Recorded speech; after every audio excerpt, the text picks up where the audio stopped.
crítica no se llega a la verdad, y sin verdad, todo lo que observamos pertenece a una caverna. Yo soy Hugo Regalado y estos son Politicón, un espacio en donde tu opinión también cuenta.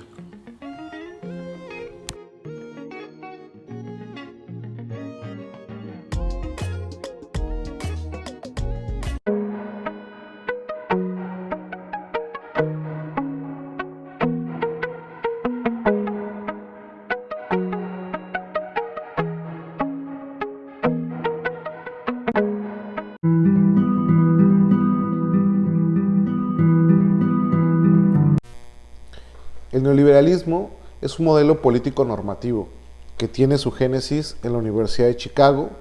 Su mayor exponente fue Milton Friedman, profesor de esta universidad.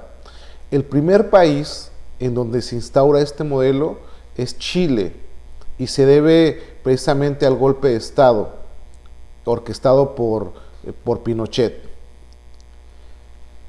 Su principal característica se fundamenta en un Estado frágil, ¿no? Un Estado que se convierte en un gerente. Mientras tanto, se le da mucho peso a los actores privados, como el caso de los empresarios.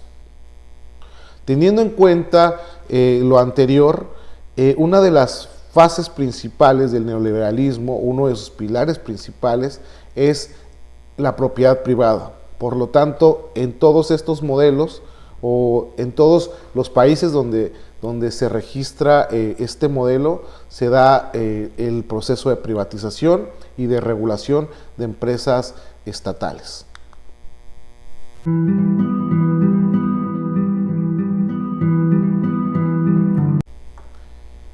Hablar del neoliberalismo es un tema sumamente complejo en estos tiempos, debido a que este término se ha utilizado con mayor fuerza en los discursos políticos y en las diferentes acciones.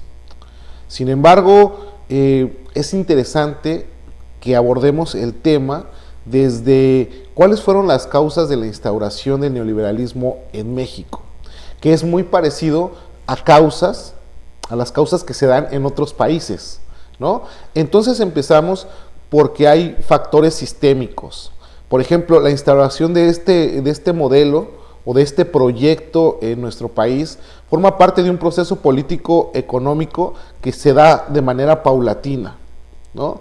Sus orígenes, como se había comentado, son en la década de los 70, precisamente en el gobierno de López Portillo. Es ahí cuando nace una coyuntura especial entre una diferencia importante entre los empresarios y el Estado. A esta coyuntura se le denominó como la nacionalización de la banca. ¿Por qué es importante mencionar este término a nivel nacional? Porque efectivamente cuando el presidente de esa época anuncia la nacionalización de la banca, hay una fractura directa con los empresarios, y los empresarios conformados en grupos, teniendo en cuenta el Grupo Monterrey, el Grupo del Centro, el Grupo Saltillo, que tenían sus pequeños conglomerados y eran representados por cámaras empresariales. Entonces, muchos de estos empresarios tenían dinero o tenían grandes acciones dentro de la banca, ¿no? Cuando se anuncia esto, se convierte como en la gota que derramó el vaso, debido a que históricamente los empresarios habían sido como ignorados por los actores políticos. Es decir, no había una correlación. Tenía peso económico el grupo empresarial, pero no tenía una representación directa en los diferentes partidos, debido a que quien ostentaba el poder de la época pues era el Partido Revolucionario Institucional. Después de la década de los 70 empieza a tener auge, y ya en los 80 empiezan a ingresar actores empresariales dentro de la política. Es el caso de Manuel Cloutier y otros que se incorporan de manera directa al Partido Acción Nacional, que en realidad siempre tuvo en sus filas a una parte importante de la oligarquía mexicana, del empresariado, de las personas conservadoras. ¿Por qué? Porque este grupo en específico, este partido, una de sus ramificaciones importantes, o una de sus características principales, es el conservadurismo religioso católico de la época en donde nace este partido. Entonces, ese tipo de factores que se convierten en una discusión importante, que se ven encarnadas en este proceso de la nacionalización de la banca, pues solo aglomeran diferentes acciones. Por otra parte, también es importante analizar el papel de las organizaciones internacionales de corte liberal en la instauración de este proyecto, que se tenía como proyecto global. Cuando observamos esta idea, nos damos cuenta que para instaurar un modelo económico o para promover un modelo económico tienes que terminar otro, ¿no? Y estamos hablando de que México vivía todavía durante la década de los 70, vivía dentro del modelo de industrialización por sustitución de importaciones. Es decir, era un modelo que se encargaba mucho de generar bienestar y de un crecimiento desde adentro. Es decir, el crecimiento que se daba en esa época se debía a que el Estado tenía el control directo de muchas de las empresas, incluso en espacios o en sectores donde no tenía que tenerlos. Y podemos hablar sobre inversiones azarosas, o podríamos hablar hasta de cabarets y casinos. Eso lo anuncia muy bien el doctor Basabe en uno de sus libros. Entonces, cuando observamos a un Estado meramente empoderado, pero también observamos una clase política que estaba acostumbrada a gastar y a gastar mucho, debido a que se habían encontrado todavía el último yacimiento de Canterel. Entonces el petróleo tenía un boom importante. México estaba en la esfera internacional como país productor de petróleo. Entonces lo que entraba a nivel internacional era mucho. Por lo tanto, en las arcas del Estado se generaban grandes ganancias, ¿no? Por lo tanto, existía una correlación entre bienestar, pero también la parte mala era que era el exceso en el gasto público. Hasta ahí podemos observar que estos factores sistémicos son observados a nivel internacional. Por lo tanto, se empieza a promover la idea en todo el sistema de quitarle peso al Estado debido a las pérdidas que se estaban teniendo con el modelo de industrialización por sustitución de importaciones. Y las recomendaciones de organizaciones como el Banco Mundial o el GATT, hasta en ese entonces, que después se convierte en la OMC, es quítale peso al Estado, ¿no?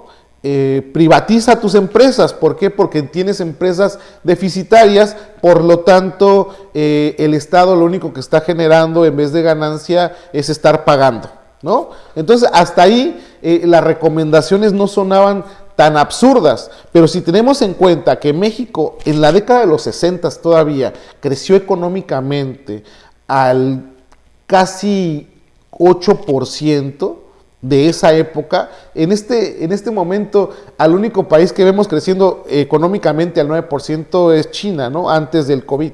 Entonces, ahí se puede observar el papel que tenía ese modelo económico en cuestión de crecimiento, pero que también la clase política, es decir, entender el Estado y después entender quiénes conforman el Estado, las entrañas del Leviatán, ¿no? Entender esas entrañas o esos actores que yacen dentro de, y sus gastos excesivos.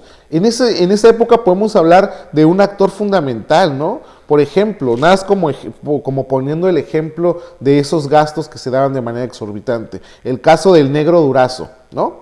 Que era un policía que se convierte en multimillonario y crea un Partenón. Otra parte que es importante analizar es que existen dos tipos de tecnocracia.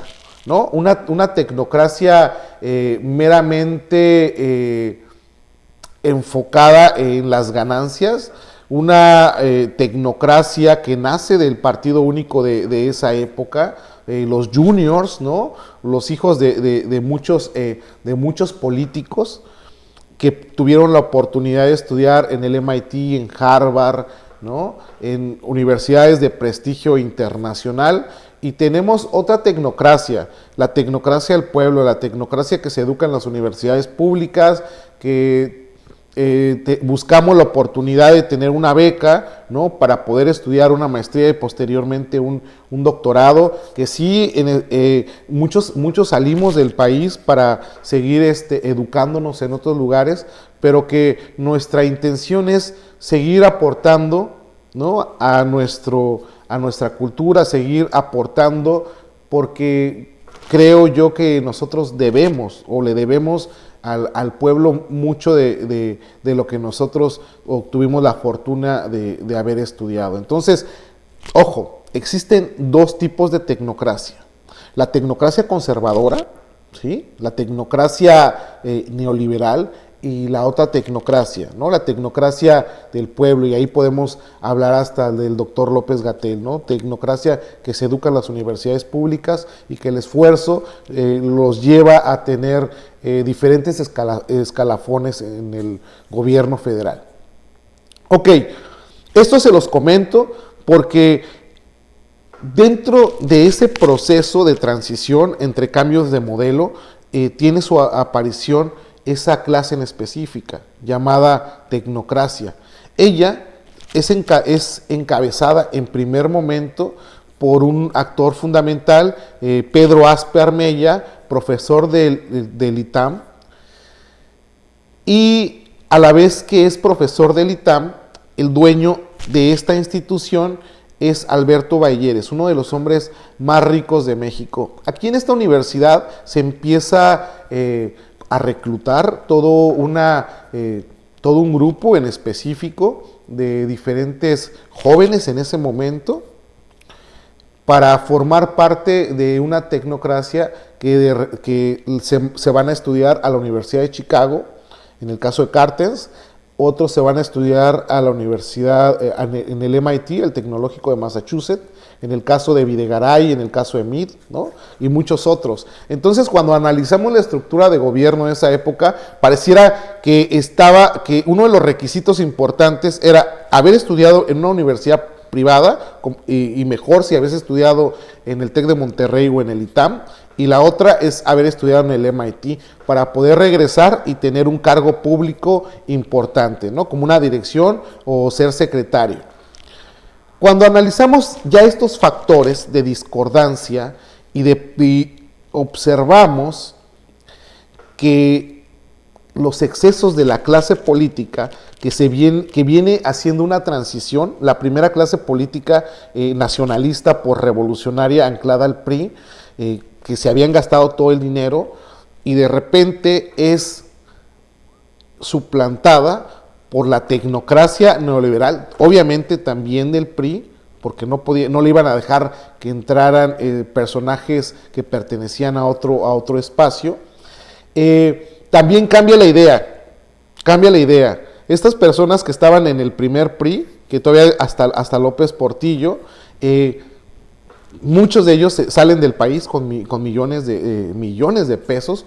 Hay que acordarnos que el tipo de cambio era muy parecido entre Estados Unidos y México, es decir, no había mucha fluctuación, por lo tanto se llevaron muchísimo dinero y se quedan, el país entra en una crisis bastante profunda, primero por el dinero que se llevan estas personas que era parte de la burocracia de ese entonces, pero también se ve afectado por los empresarios, la presión del empresariado ante la nacionalización. La presión principal fue: yo saco mi dinero del país y me voy. Entonces, cuando tienes ese problema, el país entra en una crisis profunda.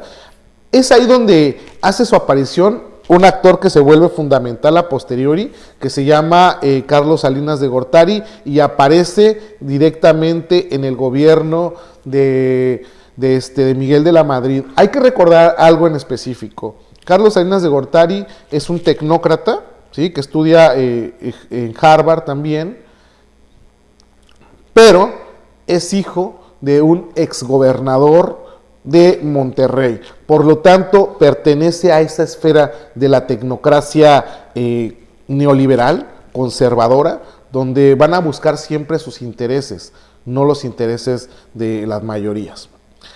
Cuando tenemos entonces a estos actores principales, Pedro Asper Mella, ¿no? Del ITAM, Carlos Salinas de Gortari, del PRI, tenemos a Bayeres, pareciera que se juntaron y empezaron a crear una clase política diferente, ¿no?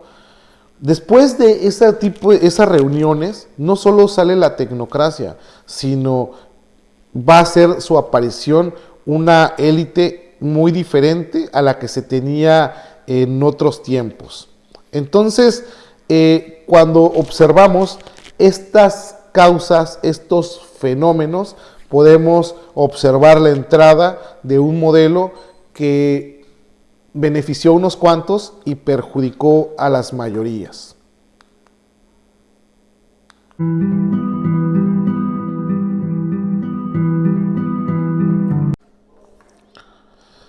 Entrando el gobierno de Miguel de la Madrid, ese sexenio aparece como si fuera un espacio de transición. Es decir, un antes, modelo Easy, un espacio de transición, en el caso de Miguel de la Madrid, y un después, ya modelo neoliberal.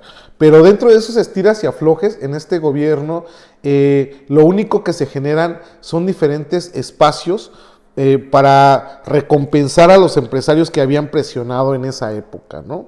Claudio X González y los hombres de negocios más importantes de México le presionan a este gobierno que se ve como muy blandito desde que va entrando, se ve demasiado blando y empieza la reprivatización de la banca, ¿no? Es decir, Bancomer, Banamex, Bansefi, Banobras, todo esto empieza a repartírsele a los empresarios, incluso las casas de bolsa. Aquí aparece algo interesante. Hay que recordar que Carlos Slim trabajaba en la casa de bolsa, ¿no? Sí tenía diferentes empresas, porque a eso se dedicaba, compraba barato, empresas en quiebra, y vendía caro.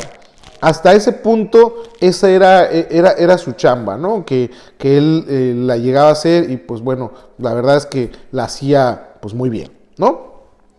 Entonces, en ese sexenio empiezan a darle estos poderes a los empresarios y los empresarios empoderados pues piden más, ¿no? La lógica del ganar del empresariado, de ese mega empresariado. Ojo, también quiero dejar claro una cosa, ¿no? No se habla del mediano empresario ni del pequeño empresario, se habla de estos monstruos empresariales, ¿no? De los que ganan millones de pesos al día con el solo hecho de respirar, ¿no? Que son dueños de las grandes corporaciones, que son, estamos hablando de Grupo México, Grupo Peñoles, ¿no? Grupo Carso en este momento, y es bien curioso, ¿no? Cuando analizamos, por ejemplo, la antropología de los empresarios o de la clase empresarial mexicana, podemos incluso remontarnos a 500 años, es decir, las personas que ostentan el poder en este momento,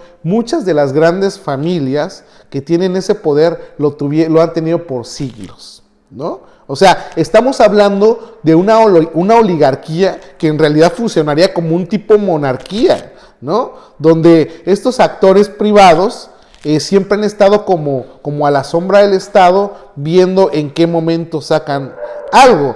¿Por qué? Porque estos mismos actores que empiezan a presionar en la nacionalización de la banca, también se ven beneficiados en la época de los 60 con lo que se llamó la mexicanización de los minerales, o sea, de las minas, que estaban en ese momento en manos de compañías extranjeras. Se hace ese proceso y se queda en manos de unos cuantos empresarios nacionales. Interesante, ¿no? Interesante hasta ese momento. Ok, después de esto, Salinas de Gortari ya estaba ya se empezaba a apuntalar ese modelo, y llegan otros actores internacionales para negociar estas dádivas, que en realidad fueron grandes dádivas, hablando de los bancos. ¿Y quién creen que lo negocia? Lo negocia Henry Kissinger y Rockefeller. Llegan a platicar con el gobierno de Miguel de la Madrid y llegan a un acuerdo. Después de eso, las cosas no vuelven a ser las mismas. Pareciera que existiera una oferta, una de esas nocturnas que se anuncian, una oferta nocturna, y empieza la privatización, o al menos dentro de ese espacio de transición, se empieza a seleccionar cuáles, entre comillas, eran las empresas que eran más deficitarias. En este aspecto hay que tener en cuenta, las compañías deficitarias en ese entonces se llamaban Telmex, con su conglomerado de Telnor. Estamos hablando de Mexicana de Aviación, ¿no? Estamos hablando de las mineras, por ejemplo, la minera de Cananea, ¿no? O las mineras de plata, de las más grandes del mundo, las tenemos en México. Y estamos hablando no solo de eso, sino estamos hablando de toda la línea férrea, la línea del ferrocarril que pues se había puesto desde el Porfiriato. Bueno, también se privatizó, por ejemplo, para el Grupo México. Se privatizó los caminos y puentes, ¿no? Una parte importante de las casetas que nosotros pagamos, no se las pagamos al gobierno, ¿no?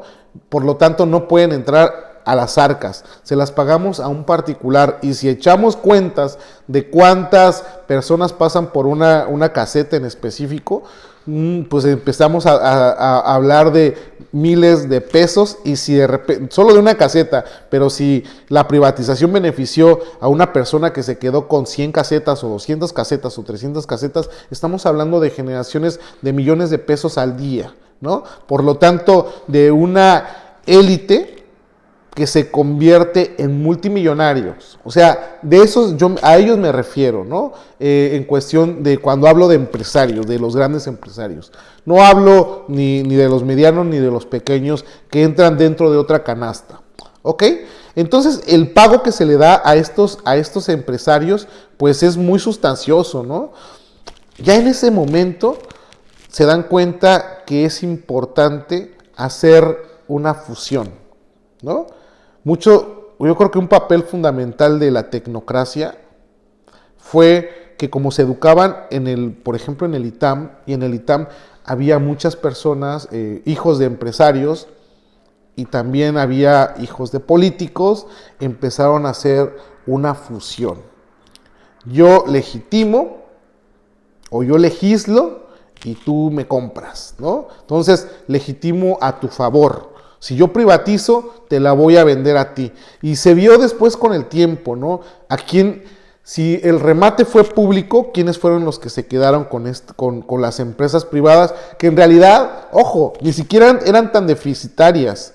Ojo, si nosotros nos ponemos a pensar en el modelo pasado, ¿no? El ICSI en realidad no estaba tan terminado, ni siquiera estaba terminado. Más bien, los que estaban terminando este modelo era la clase política. Si se hubiera restaurado o se hubiera eliminado esa clase parasitaria dentro del Estado, quizás ese modelo hubiera seguido dando frutos. Pero a fin de cuentas, todo lo que pasa en lo macro, las recomendaciones de lo macro se crean en lo micro. En el caso de los estados. Entonces, ya cuando estamos hablando de todo ese proceso que se vuelve realidad en la década de los 90, cuando ya entra Carlos Salinas de Gortari, ya tenemos casi todo un planteamiento preelaborado. Es decir, ya se seleccionó cuáles son las empresas que se van a privatizar, a quiénes casi se le van a vender y quiénes las van a comprar. La finalidad de Salinas de Gortari era un tanto maquiavélica.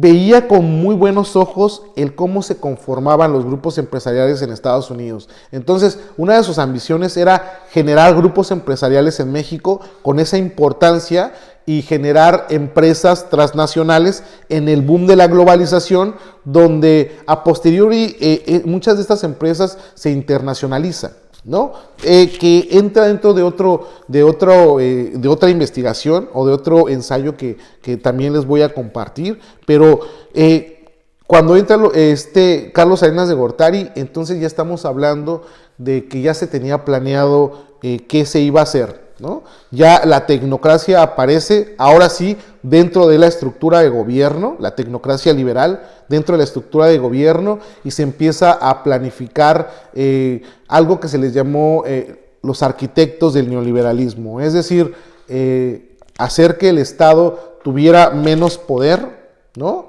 Empezar a rematar las instituciones públicas, en ese caso las empresas estatales, ¿no? Y después de rematar las empresas estatales, darle mayor peso a los empresarios para la toma de decisiones en la cuestión de Estado.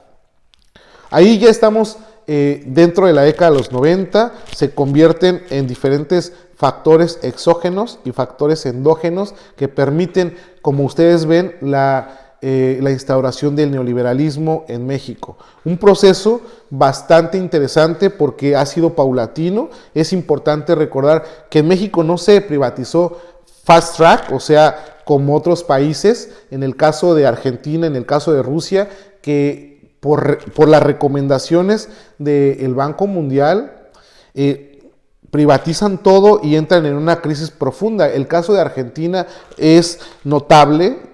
¿Por qué? Porque todavía no han podido recuperarse de esta crisis, ¿no? Después de haber privatizado lo que se convierte como en infraestructura básica, ¿no? O sectores básicos dentro del Estado. Entonces, hasta ahí observamos ese tipo de fenómenos. En México también no se privatiza tan rápido porque hubo sectores que no permitieron eso, ¿no? Incluso muchos de los sindicatos, los que no eran charros, los sindicatos no charros, siempre estuvieron como en la defensa de su patrimonio, en el caso de algunas paraestatales, y esto se ve de repente reflejado cuando se trata de privatizar la energía en décadas más adelante, y la eliminación del sindicato de Luz y Fuerza del Centro, ¿no? Que es un fenómeno muy parecido a lo que estamos observando, una estrategia de un Estado neoliberal, de un leviatán neoliberal, para seguir fortaleciendo a los capitales privados al interior del Estado, ¿no? Entonces ahí ya es cuando hablamos de una élite político-empresarial. Por un lado son políticos y por otro lado son empresarios, porque la mayoría de estas personas que estuvieron en esa estructura de la década de los 80s y 90s eran políticos y después se convirtieron en empresarios. Muchos compraron las compañías de Estado, ¿no? El caso de Pedro Aspe compra Aeroméxico y después la quiebra, o no se sabe en realidad si quebró o no, o solo fue para tener el rescate, el famoso rescate del Estado, ¿no? Entonces, hasta ahí nos quedamos. Tengo otros artículos que me gustaría platicárselos. Es todo como un proceso histórico. Estas son como las causas de la instauración del modelo neoliberal en México. La que sigue es la internacionalización o la transnacionalización de estas empresas, que ya hablaremos, por ejemplo, del caso Telmex, del Grupo México, del Grupo Peñoles, en qué sectores estaban metidos y cómo es que se beneficiaron el hombre más rico del mundo, el hombre más rico del mundo, el segundo hombre más rico de México y el tercero más rico de México, ¿no? Estamos hablando de 3 en específico. Entonces, después, para finalizar, tengo otro trabajo, otra investigación que analizo, que ya se internacionalizó, ya se benefició unos cuantos y ahora buscaban todavía el sector energético, en el caso del petróleo y en el caso de la energía, ¿no? Y curioso, desde que comienza, desde las causas, esos empresarios son los mismos, solo que se van como mutando en diferentes espacios, van haciendo conglomerados, pero muchos de ellos ya trabajaban dentro de las entrañas de las empresas paraestatales, en el caso de Pelmex, en el caso de Pemex, como fueron algunas compañías, ya sea del grupo Carso o del grupo Peñoles, que es un entramaje de bastante importancia. Ahí podemos ver que las ganancias mayoritarias no se deben a la mayoría, no se deben ni siquiera al Estado, se debe a un conglomerado de corrupción, a una clase parasitaria que vive del Estado y que ha vivido del Estado desde hace mucho tiempo, ¿no? Entonces es importante replantearnos cómo funciona este proceso, ¿no? Sin tener la finalidad de este tipo de trabajos no es tener como una línea partidista ni nada de eso, son investigaciones meramente académicas que, bueno, han tenido su tiempo de duración. Algunas de ellas, como este caso, ya aparece en revista en la Universidad de Guadalajara, así se llama, la breve reseña de las causas de la instauración del neoliberalismo en México. Obviamente está más amplio, esto es un pequeño resumen de lo que hemos trabajado en el tiempo. Es importante siempre generar conciencia y entender los diferentes procesos para no a veces casarse solo con el concepto o con lo que nos dice el discurso. Hasta aquí, pues muchas gracias por haber escuchado este pequeño video y pues suscríbanse a este canal que busca la reflexión, ahí pónganle me gusta para seguir haciendo contenido. Obviamente esto no tiene nada que ver con ganar o algo, ¿no? Sino la finalidad de este canal es generar conciencia, generar ese consenso en las voces que han estado siempre, pero que no han sido escuchadas. Bueno, hasta luego, nos vemos.